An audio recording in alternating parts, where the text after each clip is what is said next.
네, 우리 서로 인사하도록 하겠습니다. 네, 사랑합니다. 축복합니다. 한번 인사하겠습니다. 네, 사랑합니다. 축복합니다. 네. 자, 오늘 말씀 같이 읽도록 하겠습니다. 욥이 일어나 겉옷을 찢고 머리털을 밀고 땅에 엎드려 예배하며 이르되 내가 모태에서 알몸으로 나와 쌓은즉 또한 알몸이 그리로 돌아가올지라. 주신 이도 여호와시오 거두신 이도 여호와시오니 여호와 이름이 찬송을 받으실지니이다 하고, 이 모든 일에 욥이 범죄하지 아니하고 하나님을 향하여 원망하지 아니하니라. 아멘. 사람은 누구나 고난이 없는 삶을 원합니다. 그러나 인간은 누구나 고난을 겪어요. 어느 인생이나 햇빛 비친 날이나 바람 부는 날이 있어요. 근데 성경의 인물 욥은 너무나 큰 어려움을 겪은 인물입니다. 성경에 보면 욥에 대해서 이렇게 소개하고 있어요. 자, 1절 한번 같이 보겠습니다. 같이 읽겠습니다. 우스라는 곳에 욥이라는 사람이 살고 있었다. 그는 흠이 없고 정직하였으며 하나님을 경외하며 악을 멀리하는 사람이었다. 욥은 이스라엘 사람은 아니지만 하나님을 아주 잘 믿는 사람이었어요. 욥은 마음속에 욕심이 없고 사실을 그대로 다른 사람에게 다 말하는 사람입니다. 이것은 보통 거룩에 대한 열정을 가지지 않으면 불가능해요. 우리는 웬만한 것은 말하지 않거나 또는 과장함으로 진실하게 말하지 않을 때가 많습니다. 근데 욥은 정직했어요. 또 하나님을 경외했습니다. 하나님을 경외한다는 것은 언제나 하나님을 인식하고 하나님 앞에서 사는 것을 말해요. 그리고 악에서 떠났습니다. 일단 하나님이 기뻐하지 않는 악이라고 생각되는 것이 있으면 어떤 일이 있어도 그 일을 버리고 떠났습니다. 아마도 욥은 깨끗한 믿음과 정직하며 더 하나님을 두려워하여 악을 떠나기로 결심하고 열심히 지키고 있었던 것 같아요. 우리는 한 번씩 이런 결심을 할 필요가 있습니다. 다니엘도 바벨론에 붙잡혀 갔을 때 바벨론 왕의 진미를 먹지 않기로 결심했어요. 여러분, 물론 우리가 행위로 구원 얻는 거 아닙니다. 하지만 하나님의 백성이고 자녀로서 한 번씩 나의 삶 가운데 하나님이 기뻐하지 않는 것들을 찾아 청산하는 것은 대단히 좋은 일입니다. 이런 결심하는 건 너무너무 좋은 일이에요. 자, 2절 3절 한번 읽도록 하겠습니다. 그에게는 7 아들과 3 딸이 있었으며 그의 소유는 양 7,000마리, 낙타 3,000마리, 소 1,000마리, 암낙이 500마리였다. 그리고 그는 많은 종도 거느리고 있어서 사실 동방에서 제일 가는 부자였다. 그러니까 욥은 이 세상에서 정말 아무것도 부족한 것이 없는 사람이었습니다. 욥은 마음이 깨끗한 자였고 도덕적으로도 흠이 없었고 물질적으로도 많은 복을 받은 사람이었어요. 자, 4절 5절 한번 또 읽도록 하겠습니다. 욥의 아들들은 각자 생일이 돌아오면 자기 집에 잔치를 베풀고 형제들과 누이들을 모두 초대하여 함께 먹고 마시며 즐겼다. 그 잔치가 끝날 때마다 욥은 그의 자녀들을 불러다가 그들을 성결하게 하고 아침 일찍 일어나 자녀 수대로 불에 태워 바치는 번제를 드렸다. 이것은 그가 혹시 내 아들들이 범죄하여 마음에라도 하나님을 떠나지 않았을까 하고 생각했기 때문이었다. 자, 욥의 고민이 나타나요. 그러니까 인간이 아무리 결심하고 노력해도 완전할 수 없다는 겁니다. 결국 인간이 아무리 노력하고 결심해도 죄를 지을 수밖에 없어요. 그 이유는 죄가 우리 마음속에 있고 언제나 죄를 지을 수밖에 없기 때문에 그렇습니다. 우리는 죄를 짓지 않는다고 하면서도 마음속으로는 이미 죄를 지었어요. 그리고 조금이라도 방심하면 입으로 죄를 짓습니다. 때로는 죄인 줄 알면서도 죄를 지어요. 우리는 죄에 대해 전혀 무관한 존재들이 아닙니다. 우리는 죄를 좋아하고 어떤 때에는 너무나도 죄를 짓고 싶어 견디지 못하는 자들입니다. 욥의 고민이 바로 여기에 있어요. 인간은 도저히 흠이 없고 정직할 수 없고 하나님 앞에서 완전할 수 없다는 겁니다. 그래서 욥의 마음속에는요, 지금 축복이 불안한 거예요. 하나님의 말씀에 순종해 많은 복을 받았지만 혹시라도 마음으로나 입으로나 행동으로 죄를 지으면 지금의 복을 다 날릴 수 있다는 두려움이 있었던 겁니다. 욥의 고민은 인간은 결국 죄를 지을 수밖에 없다는 거예요. 그리하여 언제 하나님께서 주신 축복을 거두고 심판하실지 모르는 불안한 가운데 있는 겁니다. 그래서 욥은 어떻게 해서든지 자식들도 완전해지도록 생일만 되면 자식 수대로 번제를 하나님께 드렸습니다. 여러분, 그래서 우리는 하나님의 사랑에 대한 큰 확신이 있어야 됩니다. 하나님을 복을 받았을 때 불안하지 않고 누리려면 하나님의 많은 사랑을 받아야 합니다. 하나님은 나의 연약함과 부족함을 아시고도 자녀 삼으셨어요. 죽기까지 사랑하셨습니다. 그러니까 하나님의 사랑에 대한 확신이 있어야 돼요. 내가 이렇게 부족해도 하나님 그래도 나를 사랑하신다. 자, 로마서 5장 6절에서 8절 한번 같이 읽겠습니다. 우리가 아직 약할 때 그리스도께서는 제때 경건하지 않은 사람을 위하여 죽으셨습니다. 의인을 위해서라도 죽을 사람은 거의 없습니다. 더욱이 선한 사람을 위해서라도 감히 죽을 사람은 드뭅니다. 그러나 우리가 죄인 되었을 때 그리스도께서 우리를 위하여 죽으셨습니다. 이래하여 하나님께서는 우리들에 대한 자기의 사랑을 실정하셨습니다. 아멘. 하나님, 우리가 자주 넘어지고 썰어지는 자임을 아시면서도 사랑하셨습니다. 이 사랑 때문에 우리는 다시 일어나 신앙생활을 할 수 있는 겁니다. 그래서 여러분, 하나님이 나를 사랑하신다, 이 확신이 있어야 돼요. 안 그러면 불안합니다. 하나님 사랑하세요. 자, 6절에서 8절 같이 한번 읽도록 하겠습니다. 어느 날 천사들이 요 앞에 나왔었을 때 고소자인 사탄도 그들 가운데 와 있었다. 그때 여호와께서 사탄에게 물었다. 내가 어디서 왔느냐? 땅을 두루 돌아다니다가 왔습니다. 내가 내 종 욥을 주의하여 보았느냐? 그처럼 진실하고 정직하며 나를 두려운 마음으로 섬기고 악을 멀리하는 사람은 세상에 없다. 여러분, 사탄의 이름의 뜻이 고발자입니다. 고발. 사탄은 고발하는 사람이에요. 고발자예요. 천사나 인간이라 다른 피조물 중에서 죄를 지은 일이 있으면 하나님 앞에 가지고 와서 고발하는 겁니다. 사탄의 직책은 요즘 말로 말하면 형사나 검사와 같은 거예요. 하나님이 사탄의 견해를 물으신 것은 욥의 신앙을 몰라서 물으신 게 아니에요. 하나님은 욥의 신앙에 대해 자신이 있으셨어요. 욥은 진짜 신앙이라는 이런 자신이 있으셨어요. 하나님이 인정하는 신앙은 진실하고 정직하고 하나님을 경외하여 악을 멀리하는 사람입니다. 하나님이 사실 욥에 대해서 너무 자신하셨습니다. 자, 9절 10절입니다. 같이 읽겠습니다. 사탄이 여호와께 대답하여 이르되 욥이 어찌 까닭 없이 하나님을 경외하리이까? 주께서 그와 그의 집과 그의 모든 소유물을 울타리로 두르심 때문에 아니니까? 주께서 그의 손으로 하는 바를 복되게 하사 그의 소유물이 땅에 넘치게 하셨음이니이다. 자, 여기서요 사탄의 신앙관이 나옵니다. 좀 충격적이에요. 욥이 이렇게 훌륭한 신앙을 가진 것은 하나님께서 그를 너무 사랑하셔서 그의 생명과 재산을 지키셔서 그런 것이라는 거예요. 진짜 신앙은 하나님께서 모든 것을 다 가져가시더라도 하나님을 경외하고 정직하여 악을 떠나야 한다는 겁니다. 이게 지금 마귀의 신앙관이에요. 야, 축복 때문에 하나님 사랑하는 거 그거 진짜 신앙 아니야, 그 말이에요. 다시 말해서 하나님께서 축복하셔서 잘 믿는 것은 아무 소용이 없다는 겁니다. 사탄이 말하는 것은 바른 신앙은 어떤 시련이 오고 어려움이 닥치고 하나님께서 나에게 아무리 부당한 일을 하셔도 그분을 사랑하고 입으로 범죄하지 아니하고 하나님을 경외한다는 겁니다. 이게 진짜 신앙이라는 거예요. 저는 좀 충격받았어요. 사탄이 이렇게 말할 줄 몰랐어. 자, 11절 한번 보겠습니다.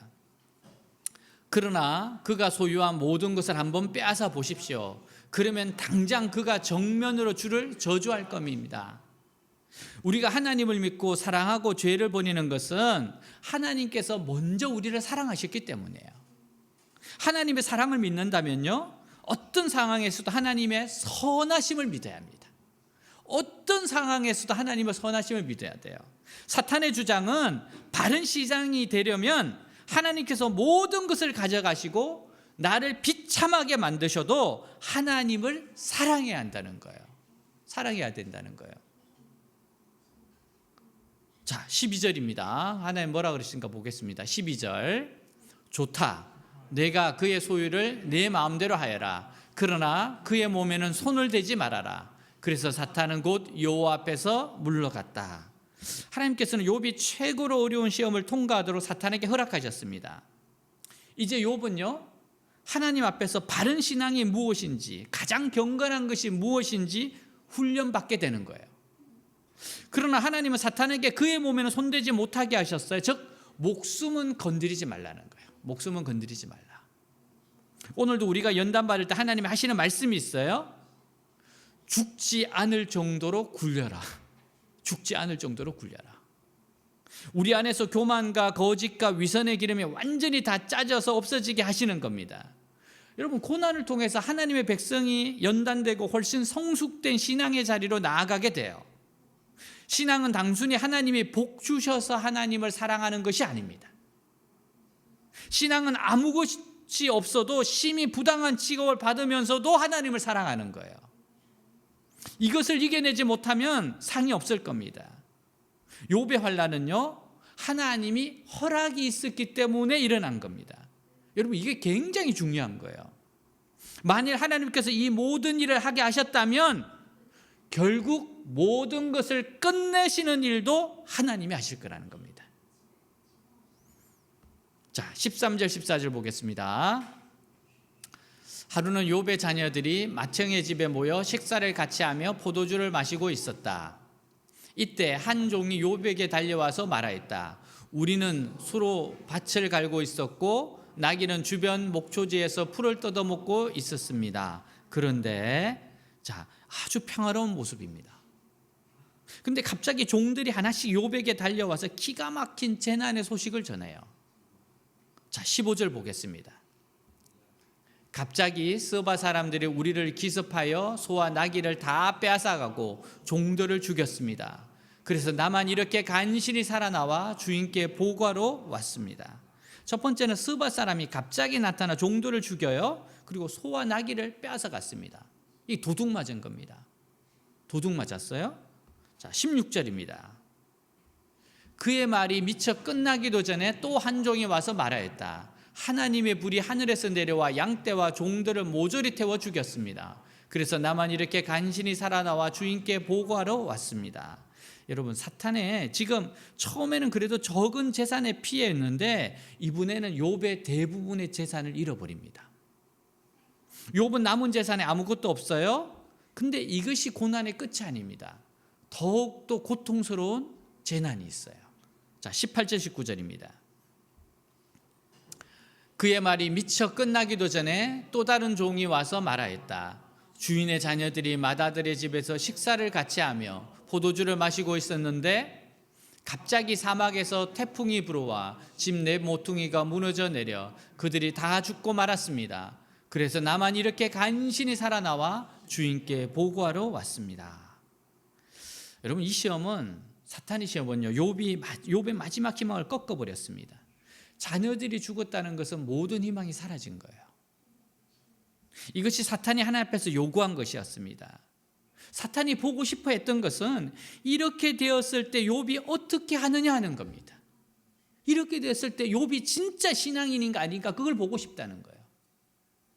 이것을 볼 때 사탄이 얼마나 무자비하고 얼마나 인간이 망하고 죽는 것을 쉽게 생각하는지 알 수 있습니다. 근데 도무지 이해가 되지 않는 것은 왜 하나님은 이런 사탄의 요구를 들어주셨는가요? 하나님은 우리 한 사람 한 사람이 얼마나 약하고 얼마나 넘어지기 쉬운지 너무 잘 알고 계십니다. 근데 왜 우리를 무자비하게 무지막지하게 이 사탄의 손에 넘기셔서 비참하게 망하도록 내버려 두셨는가 하는 겁니다. 이것이 이해가 안 돼요. 정말 하나님 왜 이렇게 하시는지 이해가 안 됩니다. 어려운 환난이 닥쳤을 때 우리는 그 환난을 머리로 이해하려고 해서는 안 됩니다. 왜 하필 나에게 이런 일이 닥쳤을까라고 생각하기 시작하면 미쳐버리게 됩니다. 우리에게 왜 이런 어려움이 닥쳤는지 그 당시에는 이해할 수 없어요. 우리가 생각해야 하는 것은 오직 이것밖에 없습니다. 지금 나에게 환란이 닥쳤으면 나는 이 환란을 이겨내야 한다는 거예요.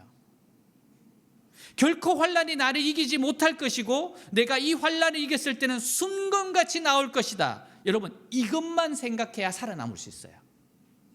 이것만 생각해야 돼요. 욥에게 닥친 환란을 통해 인간이 얼마나 약하고 우리의 행복이 부서지기 쉬운지 알 수 있습니다. 여러분, 이 세상에서 아무리 돈이 많고 잘 산다 해도요, 하나님이 그 입금으로 한번 불어버리면 그 모든 것이 한순간에 날아가 버립니다. 그래서 우리는 행복을 잡으려고 하면 안 돼요. 하나님을 잡아야 하고 하나님 말씀을 잡아야 합니다. 이 세상의 행복은 실체가 아니에요. 진정한 실체는 하나님 자신과 하나님의 말씀입니다. 그래서 여러분, 행복을 잡으려고 하면 순식간에 사라져요. 이런 고난 가운데 사탄은 우리를 정신적으로 공격해요. 왜 나는 이런 시험을 당할 수밖에 없는가? 왜 나는 이런 시험을 이길 힘이 없는가? 하나님을 믿는다고 하면서도 왜 이런 일에 대비하지 못했는가? 그리고 나서는 하나님을 원망하고 자신을 탓합니다. 이렇게 되면 진짜 시험에 빠진 거예요. 여러분, 이 불같은 감정이 하루에도 몇 번씩 올라옵니다. 이것이 정말 위험합니다. 이때 할 수 있는 최선의 방법은 기도할 수밖에 없어요. 이럴 때는, 불안할 때는 기도할 수밖에 없습니다. 모든 예배에 참석하고 모든 다니엘 기도에 참석하는 거예요. 그리고 교회는 합심 기도로 이 사람을 도와야 됩니다. 이 길밖에 없어요. 자, 20절입니다. 그러자 욥은 일어나 자기 옷을 찢고 머리털을 밀고 땅에 엎드려 여호와께 경배하며. 욥이 옷을 찢는 것은 격심한 분노의 감정을 나타내는 겁니다. 너무 화가 나서 자신의 감정을 옷에다 다 퍼부었어요. 이스라엘에서는요, 화가 났을 때 옷을 찢는 것은 죄가 아닙니다. 옷은 그 사람의 마음을 나타내기 때문이에요. 그리고 머리털을 밀었어요. 이것은 자신의 죄인임을 인정하는 겁니다. 여러분, 여기서 놀라운 것은 엄청난 불행 가운데 하나님의 존재를 느꼈다는 겁니다. 욥은 하나님께 경배를 드려요. 예배를 드립니다. 이런 상황에서 예배를 드립니다. 어느 분의 간증이에요. 고등학교 2학년 때 아빠가 큰 수술을 받고 중환자실에 있었어요. 하나님 앞에서 우리 아빠 살려주세요 간절하게 기도를 합니다. 살면서 그렇게 간절하게 기도한 것은 처음이었다고 합니다. 그러면서 아빠가 중환자실에서 의식을 찾지 못하고 있다가 잠시 눈을 떴어요. 그러다가 칠판에다가 글씨를 이렇게 써요. 그래서 뭐라고 썼는가 보니까, 오늘 주일인데 너희들 왜 여기 있니? 예배해야지. 그 글을 썼어요. 그리고는 아빠가 다시 의식을 잃어버렸어요. 중환자실에서 잠깐 깨어나서 오늘 주일인데 왜 예배 안 드리냐? 그리고 다시 정신을 잃으셨어요. 거기에서 아빠의 신앙은 어떤 상황에서도 예배를 가장 소중하게 생각하는 분이라는 걸 깨달았대요. 우리 아버지가 예배를 정말 소중하게 여기는구나. 그리고 이 예배를 받으신 하나님께서 아빠를 고쳐주시겠구나 확신하고 감사했다는 거예요. 우리 아빠 살아나겠다. 그때 확신이 들더래요. 자기의 기도를 들으시고 응답해 주셔서 아빠를 살려주신 하나님께 이렇게 다짐했답니다. 나도 평생 예배하는 존재로 살겠습니다. 평생 예배하며 살겠습니다. 여러분, 욥이 지금 모든 걸 다 잃고 고난과 시련 앞에서 지금 예배할 때인가? 라는 생각도 들어요. 하지만 욥은 자리에서 일어나 하나님께 예배했습니다. 하나님께 예배했어요. 21절입니다. 이렇게 말하였다. 내가 태어날 때 아무것도 가져온 것 없었으니 죽을 때에도 아무것도 가져가지 못하리라. 주신 자도 여호와시요 가져가신 자도 여호와이시니 여호와 이름이 찬양을 받으시기 원하노라. 아멘. 욥은요, 하나님이 가져가셨다고 고백해요. 내가 알몸으로 왔기 때문에 알몸으로 가야 하고, 주신 분도 하나님이시니까 하나님이 취하신다는 것이 맞다는 겁니다. 여러분, 감사는요, 무에서 해야 됩니다. 감사는 무에서 하는 거예요. 아무것도 없는 것에부터 우리는 시작했다는 겁니다. 이 세상에 내 것이라고는 아무것도 없고 모든 것은 하나님이 잠시 맡겨주신 것 뿐이라는 거예요. 하나님이 맡겨주셨고 때가 되어 하나님이 가져가신 것이라는 거예요. 지금 모든 재산을 잃고 모든 자녀를 잃은 사람의 고백입니다. 욥은 이해할 수 없는 차원에서 자신의 가장 소중한 것을 잃었을 때 하나님이 주셨고 하나님이 가져가셨다고 하면서 찬송했습니다. 그것을 잃어버린 고통도 크지만 하나님께서 주셔서 함께 있었던 그 행복이 더 감사하다는 거예요. 함께 있던 행복이 참 감사하다는 거예요. 자신이 잃은 슬픔도 크지만 그동안 10명이 함께 있으면서 사랑했던 그 기쁨을 더 크게 본 겁니다. 10명의 자녀들과 함께 행복했던 순간이 너무 크게 본 거예요. 우리는 하나님이 주신 99개는 감사하지 않고 없어진 하나로 원망할 때가 많습니다. 욥의 신앙은 없어진 하나로 그동안 주셨던 99개를 가지고 감사하는 자세였어요. 22절입니다. 이 모든 일을 당하고도 욥은 범죄하거나 하나님을 원망하지 않았다. 여러분, 우리는 입을 벌려서 말을 하는 것이 얼마나 중요한지 알게 됩니다. 생각이 어떻든 간에 욥이 입으로 하나님을 원망하지 않았을 때 그는 시험에서 승리했습니다. 어려운 일을 당할 때 그 사람 입에서 나오는 말이 그 사람의 신앙이에요. 축복받고 기분이 좋았을 때 누구든지 감사하고 기뻐합니다.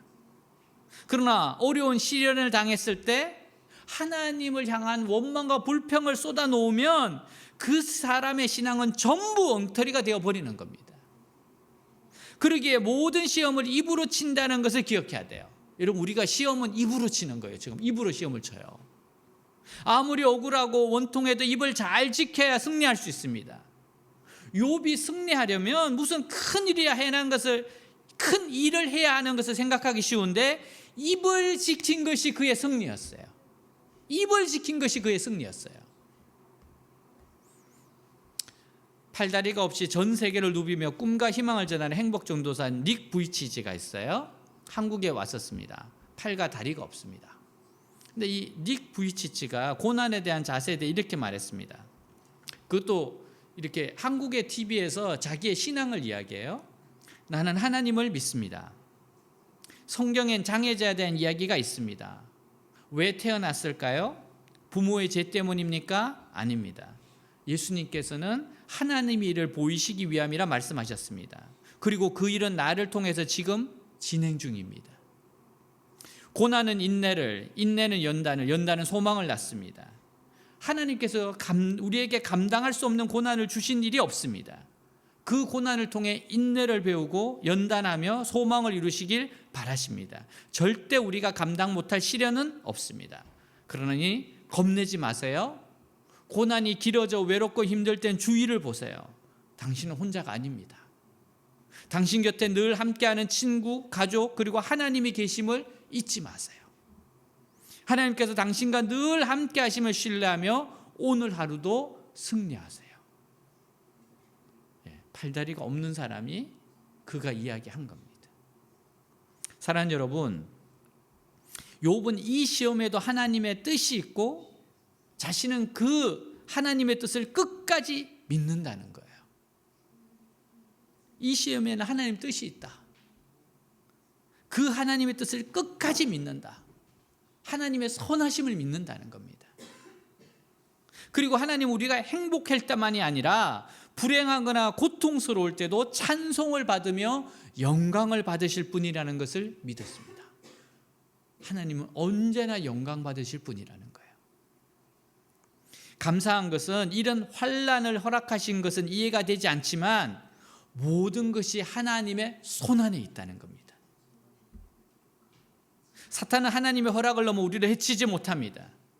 하나님은 아무리 우리를 해체하고 분해해서 못쓰게 만들어도 다시 조립할 자신이 있으셨다는 거예요. 여러분, 하나님이 망가뜨려도 회복도 하나님이 하십니다. 그리고 다시 조립하셨을 때는 처음과는 비교할 수 없을 정도로 월등하게 뛰어난 작품을 만드실 겁니다. 제가 미리 말할까요? 스포인데 욥기 끝에 가면 욥이 2배로 받아요.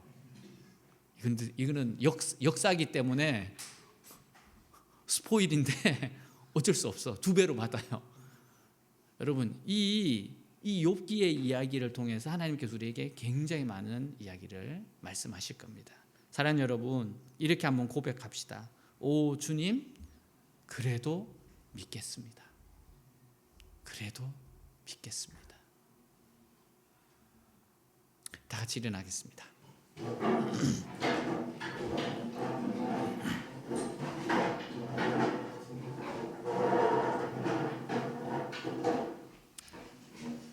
오늘 말씀 가지고 기도합시다. 욥은 하나님의 선하심을 믿었습니다. 이해가 안 됩니다. 근데 선하심을 믿었어요.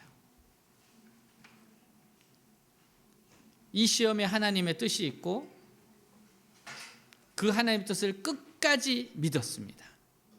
내가 행복할 때도 불행할 때도 하나님은 영광 받으실 분이라는 것을 놓치지 않았습니다. 모든 것은 하나님의 손안에 있습니다. 너무 망가졌다고 해서 걱정하지 마세요. 하나님 다시 회복시키십니다. 하나님이 예전보다 훨씬 좋게 회복시키십니다. 그 하나님께 우리가 붙잡혀 있음을 감사하십시오. 여러분, 하나님 말씀을 붙잡으십시오. 절대로 망하지 않습니다. 오늘 말씀 가지고 기도하겠습니다. 기도합니다. 하나님 아버지, 감사합니다. 주님,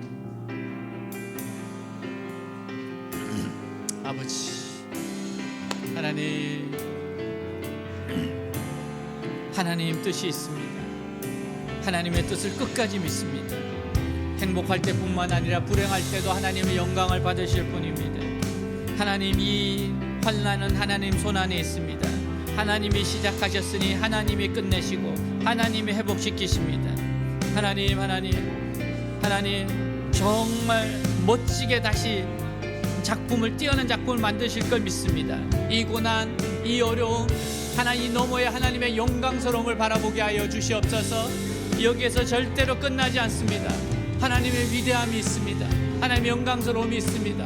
하나님, 내가 받았기 때문에 하나님께 감사하고 하나님께 잃어버렸기 때문에 감사 못하는 것이 아닙니다. 하나님 무엇을 주었기 때문이 아니라 무엇이 없어도 가져가셔도 하나님을 사랑하는 것, 하나님을 의지하는 것, 하나님을 신뢰하는 것, 그게 바로 신앙입니다. 하나님, 이 신앙의 단계로 나아가게 하시옵소서.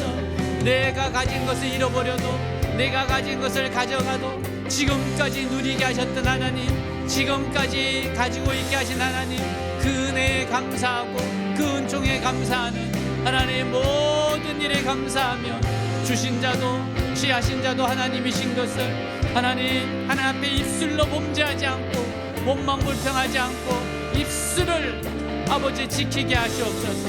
오 주님 신뢰합니다. 주님 신뢰합니다. 아멘.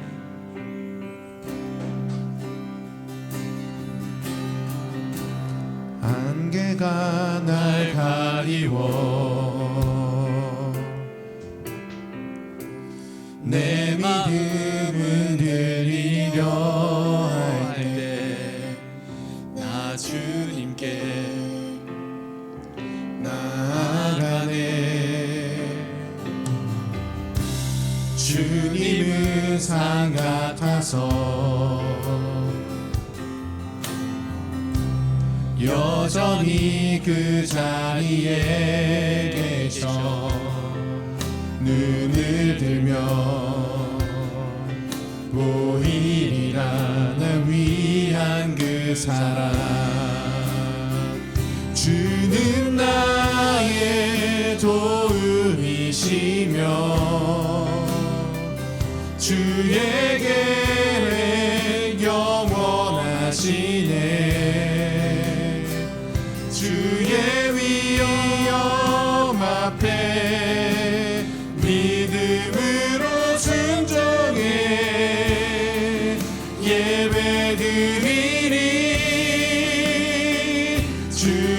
주님께서 날 이끄시며 주가 항상 함께 하시네. 주의 사랑 앞에 믿음으로 순종해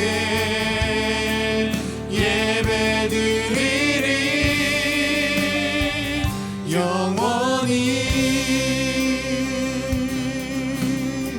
안개가 날 가리워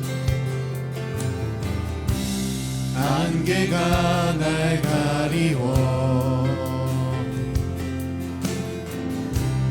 내 믿음은 늘리려 할 때 나 주님께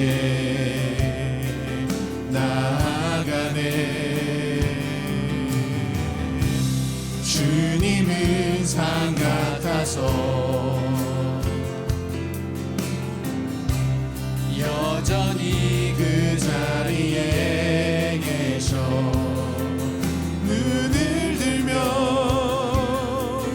보이리라 날 위한 그 사랑. 주는 나의 도움이시며 주의 계획 영원하시네. 주의 위엄 앞에 믿음으로 순종해 예배드리리. 주님께서 날 이끄시며 주가 항상 함께 하시네. 주의 사랑 안에 믿음으로 순종해 예배드리리. 영원히. 하나님의 선한 계획을 믿습니다. 하나님의 선하심을 믿습니다. 어떠한 일 가운데서도 하나님은 회복시키실 걸 믿습니다. 하나님은 고치실 분인 걸 믿습니다. 나를, 우리를 연단하신 후에 회복시키실 걸 믿습니다. 아무리 망가져도 다시금 새롭게 조립하신 하나님을 찬양합니다. 내가 행복할 때도 하나님을 찬양하고 내가 불행할 때도 하나님을 찬양합니다. 주여, 주님 홀로 영광 받아 주시옵소서.